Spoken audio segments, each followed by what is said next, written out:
فيلم مس بغداد. أحداث الفيلم أحداث حقيقية حدثت سنة 2009.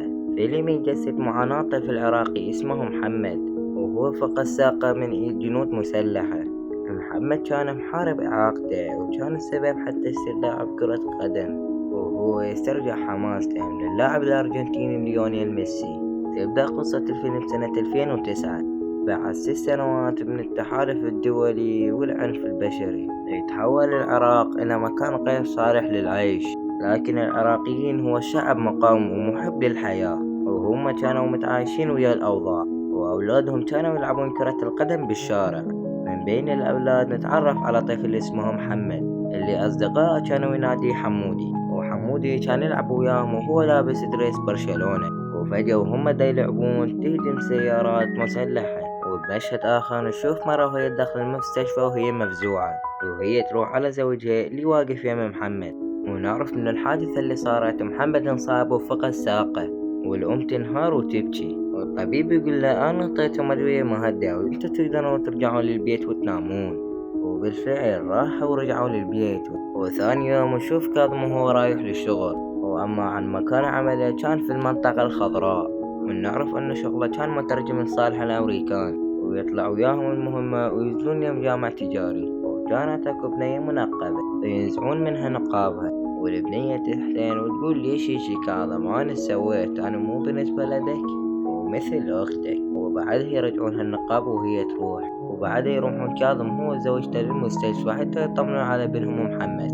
وبعدها محمد يستيقظ ويحس رجله خفيفة، لما يرفع الغطاء يشوف رجله مقطوعة ويصيح وين رجلي. فأكو شخص بصفه قال له هذا أني وإذن بيتلت مرتين ورجعت تنمو، فلا تخاف رجلك راح ترجع تنمو. وبعدها يرجعون للبيت، ومحمد كان وياهم. ولما كاظم يرجع من البيت أكو بايعة بصفه وتقول له أنت خاين تستعين لغيرنا، فهناني ندق الباب وأنت تطلع تفتحه. وكان يطلعون أصدقاء محمد ويقولون لهم وين محمد نريد نلعب وياه طوبة، فأمهم تقول له محمد بعد ما يقدر يطلع، فسد الباب بكل حزن.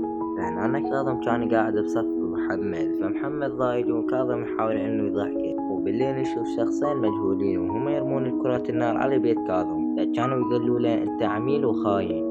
فمحمد يحس على النار ويقعد ويصرخ، فأبوه وأمه يقعدون ويطلعون من البيت وهم مفجوعين. وبعد ثاني يوم النار اتهمت بيتهم من الداخل، قرروا ياخذون قرارهم ويطلعون من البيت. وكانت اكو مرة تساعدهم ومعروفة بالفيلم بأم يعقوب، وهي تصير أخت زوجة كاظم. بعد ما يوصلون نعرف أنهم انتقلوا إلى قرية جديدة، ويتعرف محمد على طفل اسمه يعقوب وهو يصير ابن خالته. ويعقوب بدأ يساعده بترتيب الغرفة، ولكن لما يعرف محمد بأنه لاعب ماهر قام يضحك عليه ويتنمر. ولكن محمد كان حاول أن يثبت إليه، ولكن كل مرة يفشل. وثاني يوم محمد يروح ويا يعقوب، وكان ساند روحه على عكازه.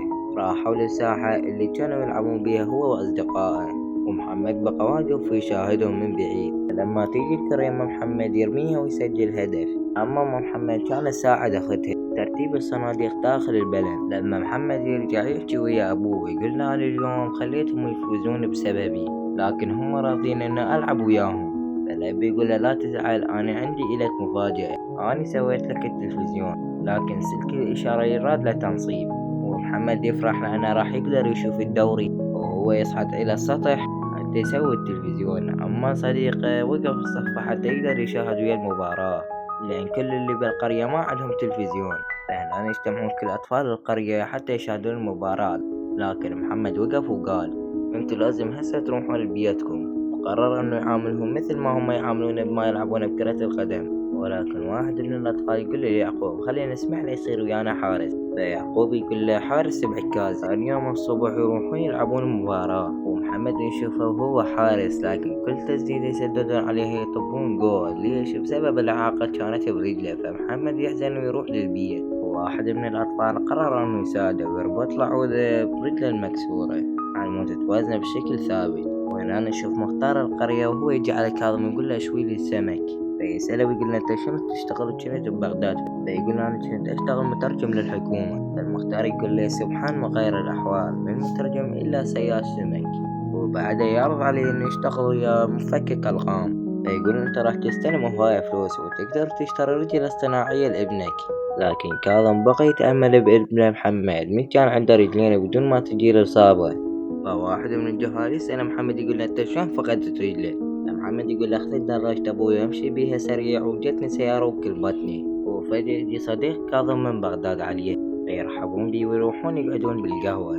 فكان جايب هدية لمحمد فينطيها لأمه، يقول له إذا تريد ترجع لبيتك. فكاظم يقول له أنا ما أريد أرجع لمنطقتنا القديمة لأن كلها تكرهني هناك. بعدها كاظم يروح المختار القرية ويقول له أنا قبلت بالعرض مالتك. وبعدين نشوف يعقوب وهو يطرد محمد يقول لنا أنت تلفزيونكم عطل وإحنا بعد ما نريدك. محمد يرجع البيت وهو حزين. وبيوم موعد دورة أبطال أوروبا الملتزمين بكرة القدم الكبار والصغار يروحون للقهوة حتى يشوفونها، ومحمد كان من ضمنهم. فمحمد يصرخ ويقول كريستيانو رونالدو مجرد طنطل. فأبو القهوة يقول له من الصح. فمحمد يرفع يده. نعرف بهالأثناء أنه أبو القهوة هو مدريدي فطلعهم البرشلونيين كلهم برا.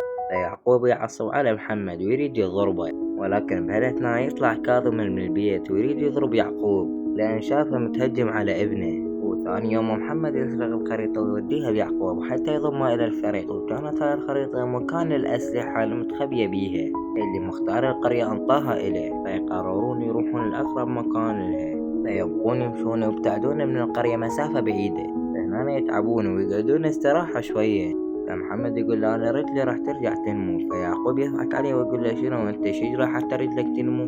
بس محمد خجل وفشل وظل ساكت. يكملون مشيهم ويوصلون للمكان الموجود بالخريطة اللي هو عبارة عن بيت مهجور ومهدم، لكن هم يدخلون ويبحثون على السلاح. هم ما عثروا على شيء. فيروحون لموقع ثاني اللي هو أبعد بهواية من المكان الأول. فواحد منهم يقول لهم خلنا نرجع احنا دروع بدون فايدة. فمحمد يقول له ما نرجع بفلوس السلاح راح نشتري تلفزيون جديد ونقعد نشاهد كرة القدم بدون ما ندفع أي فلوس.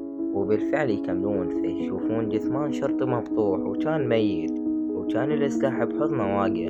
فمحمد يقول له لازم نرمح جار حتى نروح حتى نأمن المكان. وبالفعل يعقوب يضرب فتطلع لقم، فكان اللقم كلش بعيد فما أصابه. فيعقوب يقول لمحمد روح فدير بالك وامشي ورا الحجر. فمحمد يشجع ويروح، وبالفعل يوصل للسلاح ويقدر انه ياخذه. وبهالاثناء كان محمد يشيل يعقوب على ظهره. فيمشون لحد ما يصير الدنيا الليل. فيجون اهلهم بسياراتهم وهم يدورون عليهم. فمختار القرية يقول للكاظم اريد السلاح اللي ابنك لقاه. فكاظم ينطيه له ويبيعه. فكاظم قرر انه يطلع من البيت، ولكن زوجته رفضت. لكن كاظم يقول لها اختك تكرهني. ثاني يوم نشوف كاظم وهو يريد يروح للمدينة وماخذ التلفزيون ومحمد حتى يصلحون التلفزيون. فبهالأثناء توقفهم سيطرة عراقية وتقول لهم نريد التلفزيون، ولكن كاظم نزل وتعارك وياهم فأخذ منهم. ويصعدون ويكملون طريقهم ويوصلون لبغداد ويتصلون بالمصلح، والمصلح ينطيهم الموقع. بعد المصلح قاعد يصلح بالتلفزيون ويقول لهم فساعتين النوبة وتعالوا تاخذونه. فكاظم ياخذ محمد ويقعدون بالقهوة ويقول له انتظرني هنا. فكاظم يروح ويرجع يشتغل للأمريكان مترجم. وبعدها يرجع للقهوة وكان يفاجئ محمد ويجيب له مفاجأة، والمفاجأة كانت رجل اصطناعية. وبعدها خلوه إلى بس ما قدر يسيطر عليها. وبعدها يرجعون للمصلح اللي هو كمل التلفزيون، وهم دا يمشون يدون اثنين صاعدين بالدراجة ويضربون كاظم. هنا كاظم يوقع بالأرض ومحمد يحضنه، وكاظم يقول له دير بالك على روحك أنا ما راح أموت. وبعدها محمد يرجع للقرية وكان التلفزيون وياه، ولكن بالليل أمه تسأله وتقول له أبوك وين؟ فمحمد يقول لها أبويا شوية ويرجع. فهي تقوم وترجع لمكانها. فمحمد يلحقها ويقول لها يما أبويا مات.